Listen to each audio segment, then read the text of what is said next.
Olá, pessoal. Nosso grupo vai falar Argumentação Fraca, Fuga e Senso Comum, do capítulo 11 do livro de Argumentação Jurídica de Vitor Gabriel Rodrigues. Nós vamos identificar a argumentação de senso comum e de fuga no júri simulado da nossa turma. O caso do nosso júri é uma história modificada sobre a história real do acidente aéreo da Cordilheira dos Andes. Nós iremos analisar apenas os argumentos da promotoria. Será que a promotoria usou esses argumentos? Antes de entendermos o que é argumento de fuga e argumento de senso comum, vamos entender o que é argumento corriqueiro, porque também está descrito no capítulo 11 do livro. O que é um argumento corriqueiro? É um argumento óbvio. Para entendermos melhor, vamos direto ao exemplo. Vamos imaginar que um chefe de cozinha faça um sofisticado prato, macarrão com camarão. E por outro lado, vamos imaginar que uma dona de casa, cozinheira, faça uma boa feijoada. Temos um cliente do nosso refinado chefe que não suporta mais comer todos os dias o mesmo macarrão. E ele pode um dia achar esplêndida essa feijoada, que talvez seja o requintado chefe não saiba preparar. A cozinheira que fez a boa feijoada não é melhor nem pior na culinária que um chefe que prepara essa sofisticada comida. Apenas cada um se presta a seus momentos, à sua realidade e aplique-se a fazer bem aquilo a que se propôs, uma boa comida caseira e um prato top de um restaurante caro. O que é argumento de senso comum? É aquele argumento que todos nós concordamos, todos nós temos a mesma opinião. Por exemplo, vamos imaginar dois políticos de partidos diferentes. Um diz que vai dar prioridade à educação, porque sem ela não se forma o país.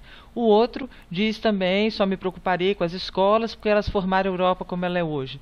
Os dois estão falando da mesma coisa. O que é essa mesma coisa? Educação. Ou seja, todos dois afirmam a mesma coisa e todos nós concordamos que sem educação o país não vai adiante. Então estão usando um argumento de senso comum. Numa tese, ou seja, a ideia principal que a gente pretende comprovar, nós não podemos usar de senso comum, porque não necessita de argumento, ela já é aceita por todos, por todo o auditório. Vamos observar essa fala do político. Os aposentados passam o dia nas filas do INSS, recebem uma aposentadoria irrisória, são maltratados e quando não morrem nas filas dos hospitais. Todos nós concordamos com cada item numerado. Ele apenas está querendo reforçar o seu discurso. No seu discurso, usa esse argumento, mas ele é um argumento fraco. Além de fraco, ele é corriqueiro nos discursos políticos. Por quê? Porque às vezes é preciso dizer o óbvio. É frutífero enunciar o consenso. O que é argumento de fuga? É um argumento utilizado pelo discursante para desviar a discussão para um outro ponto, para uma outra situação, um outro contexto. Vamos usar como exemplo, um senhor aposentado resolve abrir um Banesfácio. E o seu filho, precisando de um dinheiro, pede emprestado o dinheiro do caixa, uns 30 mil reais. E diz que vai devolver isso em 2 dias. E era certo realmente a devolução desse dinheiro em 2 dias. O pai pega e empresta, tirando do caixa do Banesfácio esse valor que em 2 dias ele teria. Só que com as dificuldades financeiras do país, outros problemas externos, o seu filho não consegue devolver esse dinheiro. E agora? O que acontece? O Banestes entra com uma ação contra o aposentado por apropriação indébita. Então esse senhor tem que pagar ao Banestes. O advogado de defesa sabe que o seu cliente deve, então usa argumento de fuga, fugindo da discussão da dívida. O advogado desvia o discurso para a pessoa do réu, falando que é uma pessoa idônea, já tem 80 anos de idade E ele não fez isso utilizando-se de má fé. Ele é uma pessoa que tem família, ele tem filhos, esposa, netos, bisnetos. Ele é um homem sério, ele não fez isso com a má intenção. É evidente na fala do advogado a fuga, porque não interessa falar da dívida. Ele tem que falar do seu cliente, porque ele sabe que a dívida tem que ser paga. O que o advogado pode conseguir é que a outra parte possa fazer com que essa dívida seja dividida, amenizada, em quantos meses o seu cliente pode pagar isso. Então ele foge com esse objetivo.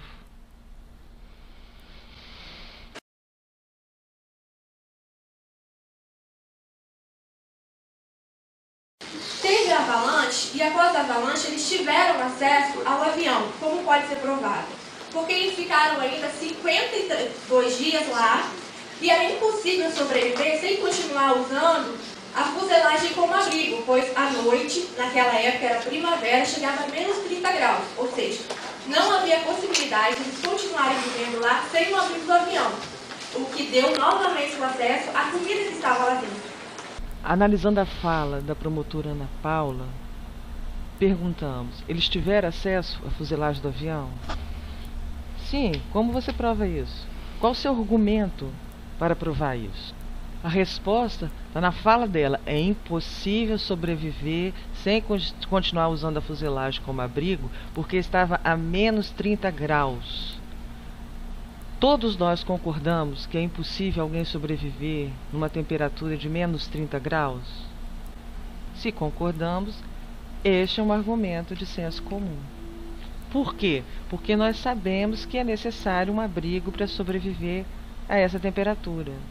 Então, concordamos, é necessário realmente esse abrigo. Então, nós estamos com um argumento de senso comum. Então, considerando que sem água os sobreviventes não ficaram, porque eles derretiam a neve para beber a água.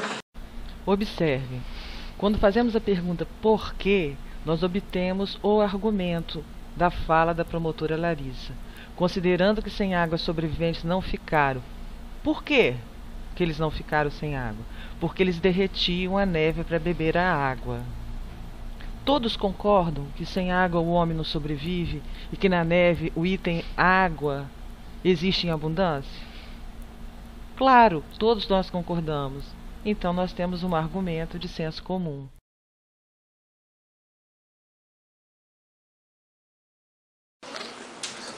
Eu gostaria de passar um vídeo, pode passar.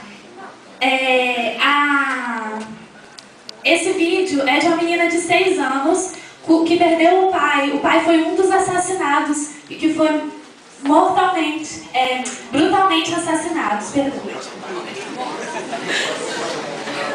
E como explicar para uma criança dessas a morte de seu pai? Que ele conseguiu sobreviver ao acidente, mas mataram para comer? Segundo, Rani, por favor.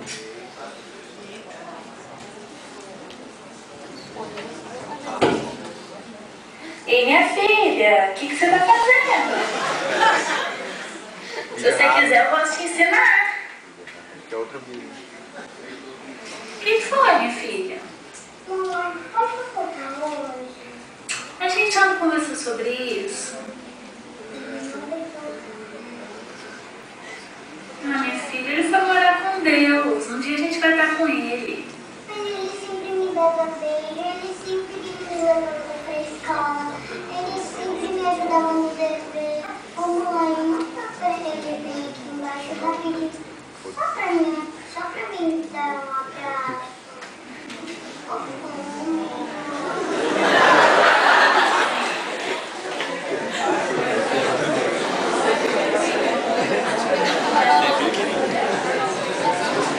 Como explicar para uma criança dessa?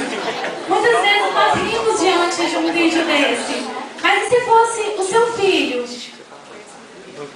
que perdeu o pai, que o pai foi assassinado e ele tinha chance de sobreviver? O que fazer diante disso? Como explicar para que deixou uma filha que precisa passar por tratamentos psicológicos, que precisa superar esse trauma. É difícil se fosse um parente nosso também, diante da chance de sobreviver. Observando a fala da promotora Larissa, nós entendemos a tática argumentativa de desviar a discussão para aquilo que não era o cerne argumentativo naquele momento. Ela desvia o assunto e apela ao sentimento. Qual a conclusão que nós chegamos com esse trabalho? Nós descobrimos muitas coisas, descobrimos principalmente as nossas falhas, porque esse trabalho nos mostrou diferenças grandiosas entre a fala e a escrita quando tentamos transpor isso para o papel, aquilo que estava sendo falado pela promotoria. E a importância da retórica, de um discurso bem elaborado, de organizar os pensamentos, para que eles sejam argumentos construídos e estruturados. E também percebemos como que um argumento bom pode ser vencido por um argumento fraco. Depende da forma como ele é apresentado no discurso. Olha, nós percebemos a importância de ter em mãos esses registros das nossas próprias pesquisas, de fazer uma autoavaliação naquele trabalho que fizemos. Nós esperamos ter colaborado para que os colegas aprendam um pouco mais do capítulo 11. Então, encerrando aqui, só temos a falar: estudem.